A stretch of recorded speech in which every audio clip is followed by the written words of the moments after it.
Well, thank you. We appreciate you taking the time to tune in for today's news conference for releasing TRIP's new report. We are also have invited Senator George Munoz to join us. I don't see that he's joined the call yet, and hopefully he'll be able to later if he's not tied up with other legislative responsibilities.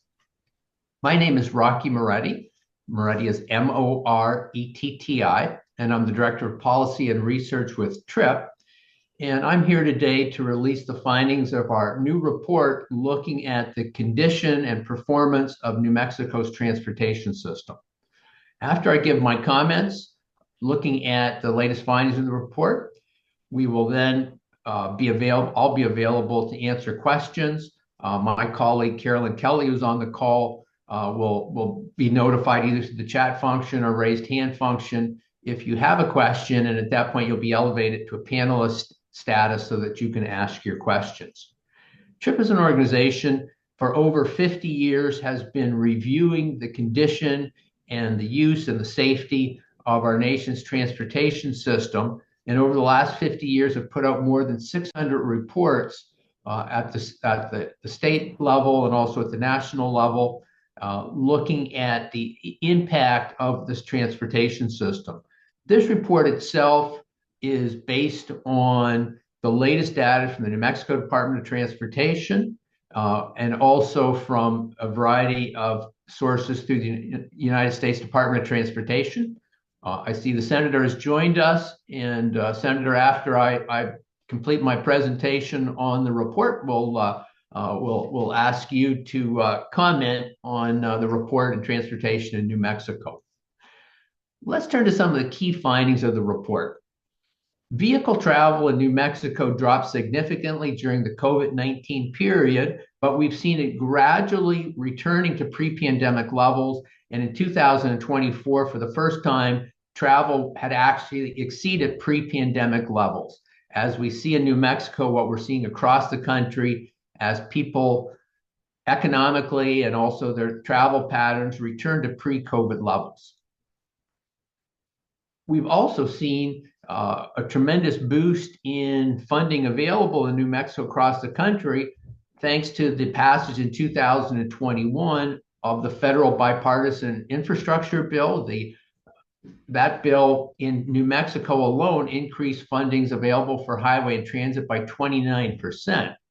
Unfortunately, what we've seen since that same period is that highway construction costs, as measured by the Federal Highway Administration, the inflation of these highway construction costs has been 46%.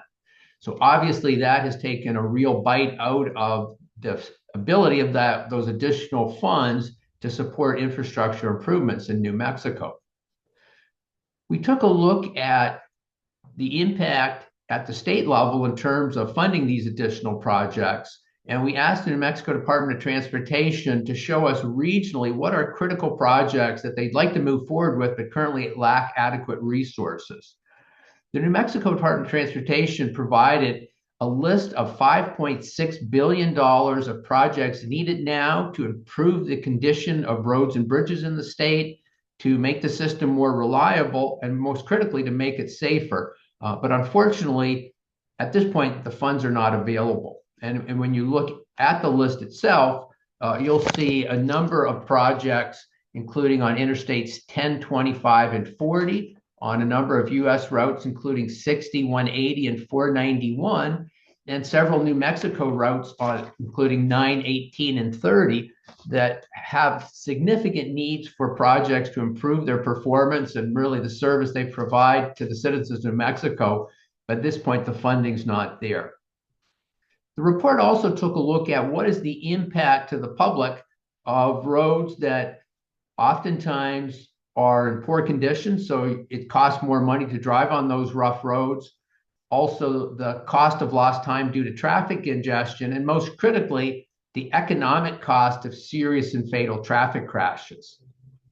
The TRIP report found that the cost in New Mexico annually of roads that are deteriorated, lack reliability, and sometimes lack adequate roadway safety features is $3.6 billion annually.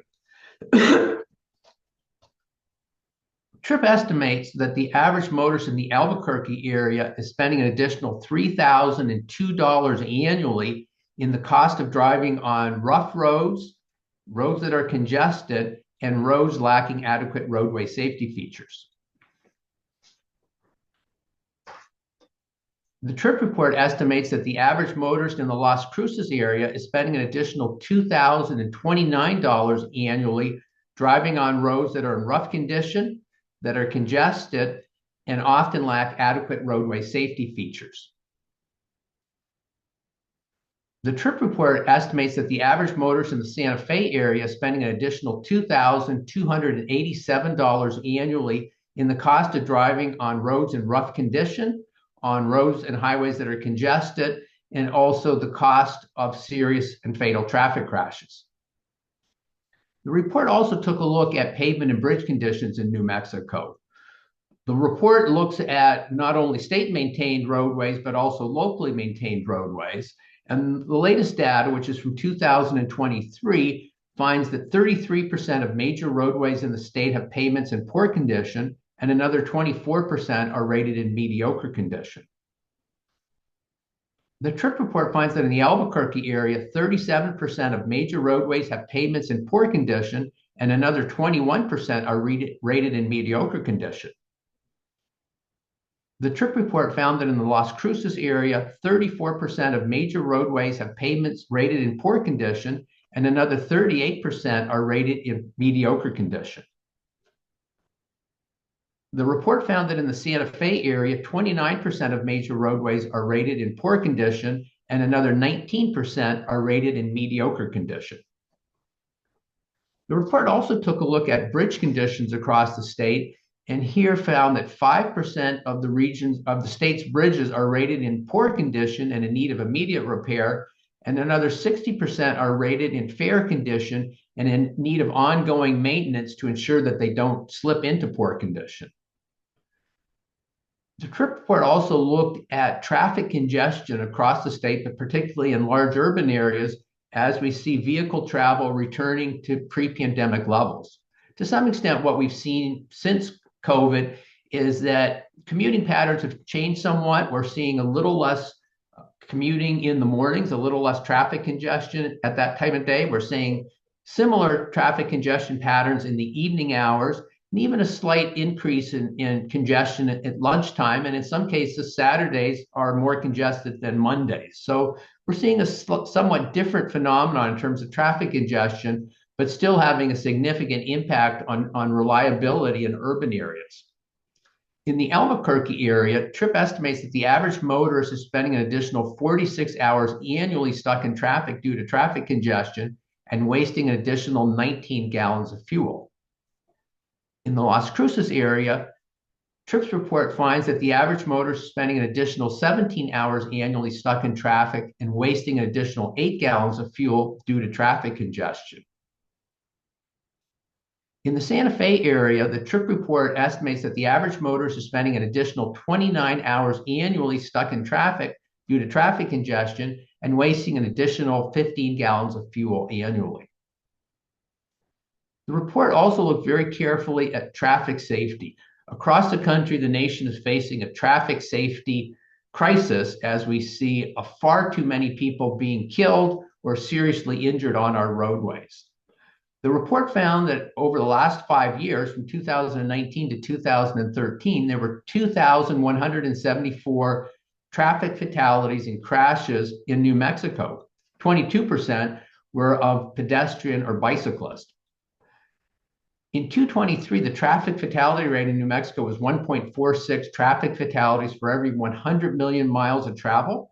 That's the 12th highest rate in the country and significantly higher than the national average of 1.26. The report found that from 2018 to 2022, an average of 111 people were killed annually in traffic crashes in the Albuquerque area. The report found that from 2018 to 2022, there was an average of 22 people killed annually in traffic crashes in the Las Cruces area.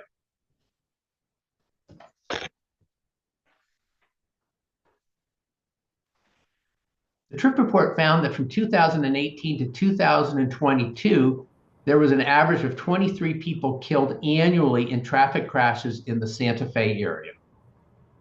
Recognizing this tremendous crisis of traffic fatalities needs a broad set of solutions, the U.S. Department of Transportation has put together a holistic roadway safety system that looks at making improvements in terms of ensuring that drivers are driving at safer speeds, that they're driving in safer vehicles, that drivers are also, in terms of impairment, are avoiding behavior that it causes traffic crashes, and that we also make sure that post-care crash, when there's serious traffic crashes, are improved, but very critically, that transportation agencies do everything possible to make roadway features, safety features, safer for motorists, pedestrians, and bicyclists.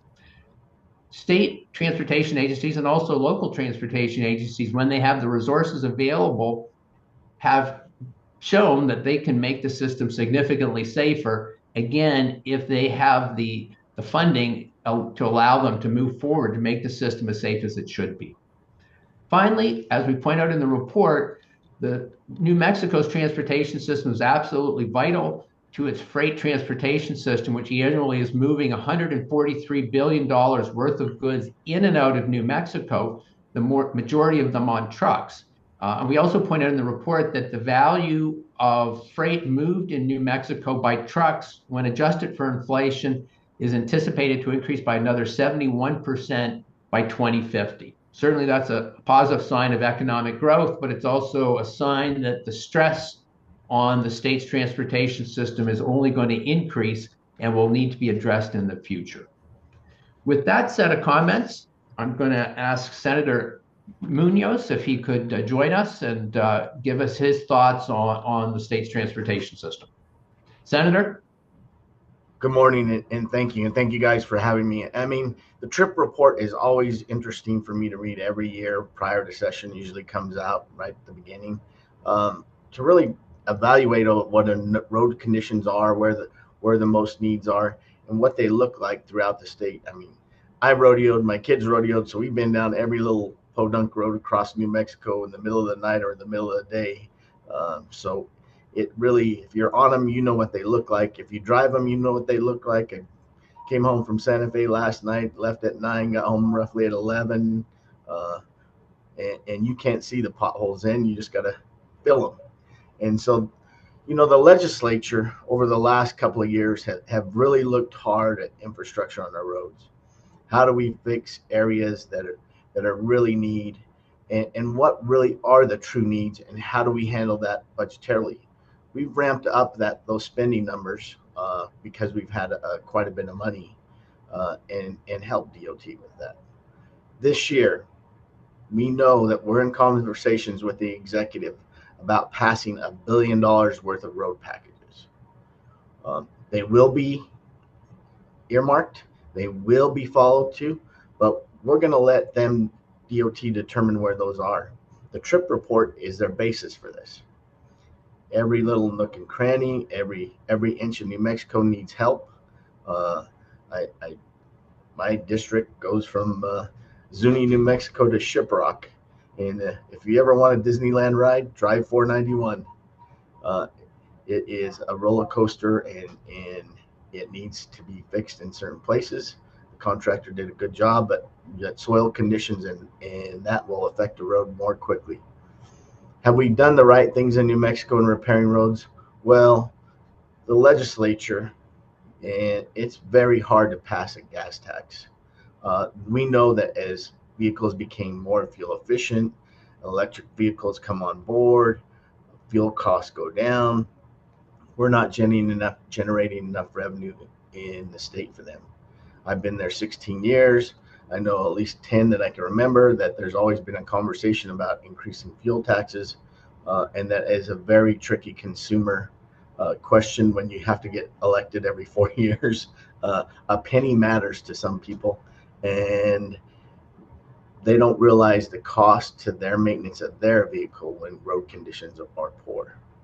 So I think the legislature is going to look very hardly very hard at increasing fees, whatever they may be, in order to pay for this $1 billion package.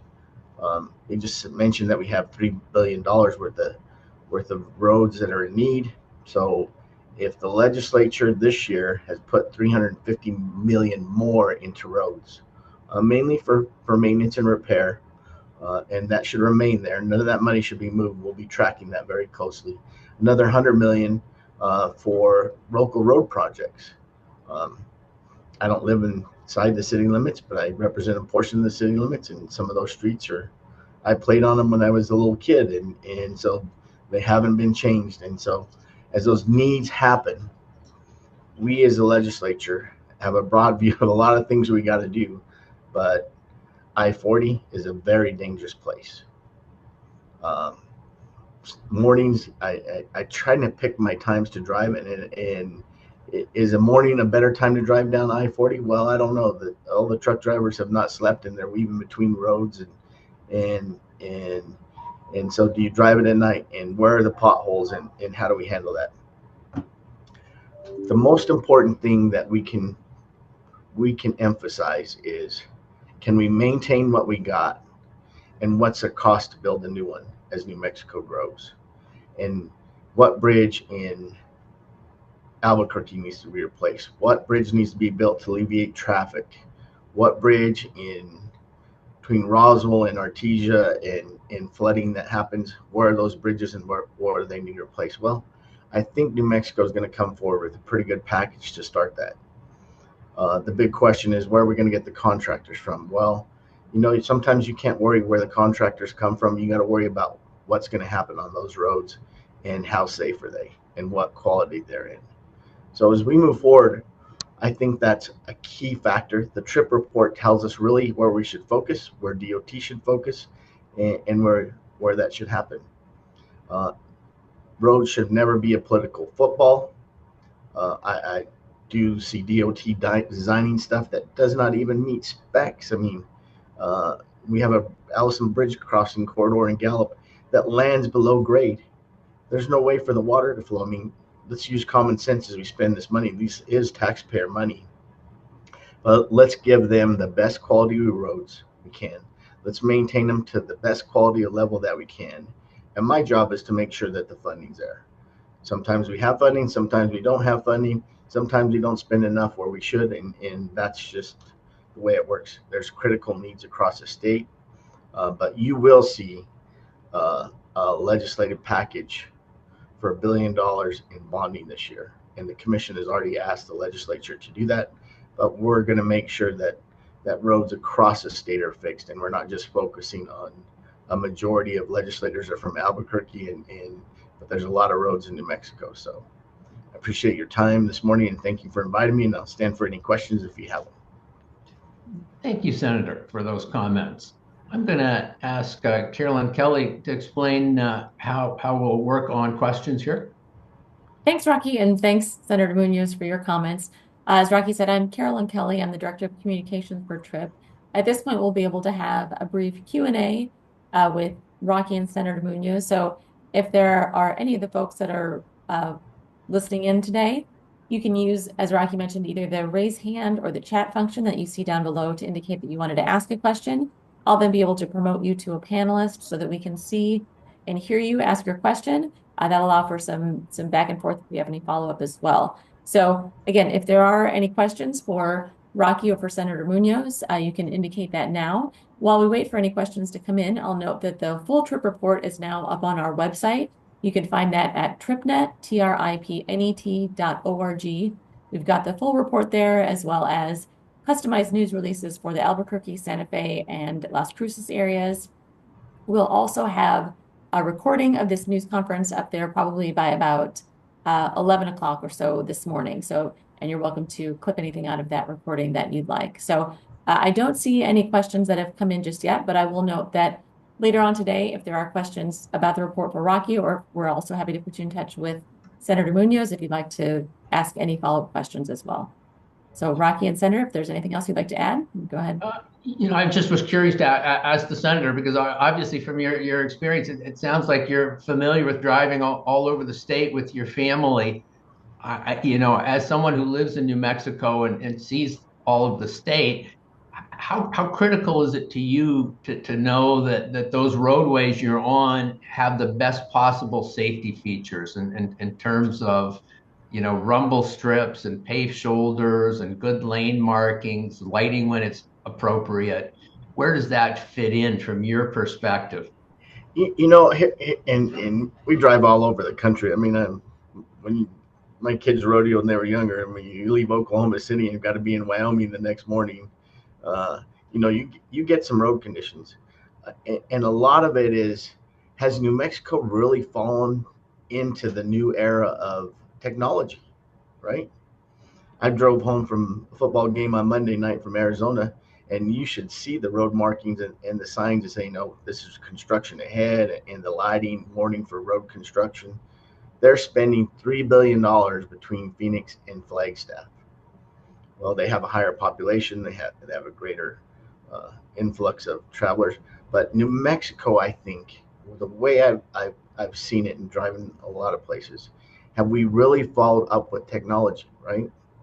Are we? Arizona requires data recording in road conditions, and there's technology out there that you can drive down a road today, pick up every pothole, pick up the density of the asphalt, pick up every road sign, every piece of guardrail, every piece of paint, shoulder stripping, rumble stripping, and give you a data report and do that. Arizona is requiring that now. Illinois is doing a study through a university, and I can't remember the name of it. And so, how do we use technology in this era? Every contractor gets the same stuff. True. Autonomous vehicles are a new thing. They're not new, but they're driven. You see driverless vehicles throughout Arizona. You see them. How's that going to advance? And how did New Mexico now advance that technology into construction, right? Sure. And how much money can we save, and how much more safety does that create in New Mexico? That's a big question for me. Yeah. Well, and I think you're right. You want to have the best possible features on your roadways, most critically to keep people safer. I see that we've been joined by Jim Garcia. Perhaps, Jim, you could introduce yourself and make your comments, or if you have any questions for us. Yes, thank you, Rocky. First of all, I want to say thank you to Trip. Appreciate your year-round effort. I know we get a report in the summertime as well. It's been very beneficial. We probably could not have a better advocate than Senator Munoz as far as helping us. He understands that. His family is in the road construction business as well. And Senator, he really gets it when we're talking about how we can get our funding. Obviously, Rocky, it would be great if we could find a permanent funding solution so we don't have to keep making this up every year. I do admire Georgia's ability to help creatively figure out how we can do that. Was not a fan of bonding, but I understand that at the end of the day, as long as we can get our people working, that would be great. Our contractors, that we're facing great inflation, 40% inflation. Our cost of goods are going up and up. The price of a project that was just bid maybe 2 or 3 years ago would be maybe 30% more as far as new money's going. We do have opportunities in EV registration and other user fees. Senator, I know that you're going to be looking at how we can work that into the equation as well, maybe transferring some of the registration fees. We know we're losing money on EVs. They're heavy. They do a lot of damage to the roads. And the governor is also pushing for, increasing the amount of EVs in the state. I do appreciate you looking at safety. Public safety is going to be a very important thing for us, for the contractors this year. We are looking at possibly proposing the cameras in safety zones as far as work zones go. So there's a lot of things that we're going to be looking for as far as contractors go to help as well. With that, I just want to say thank you, Senator. We do appreciate your time, your effort. He's very accessible to us. He listens to us, and he's very, very, very honest about what we can do and what we can't do. So thank you, Senator. Thank you. Let me just touch on something real quick. You're not going to gain the revenue you think you're going to gain out of electric vehicles. maybe I have 3 friends in Gallup that have an EV vehicle, right? And most of them are traveling through New Mexico. They're not a New Mexico-based EV. There's a few, but there's not enough to make a difference in revenues.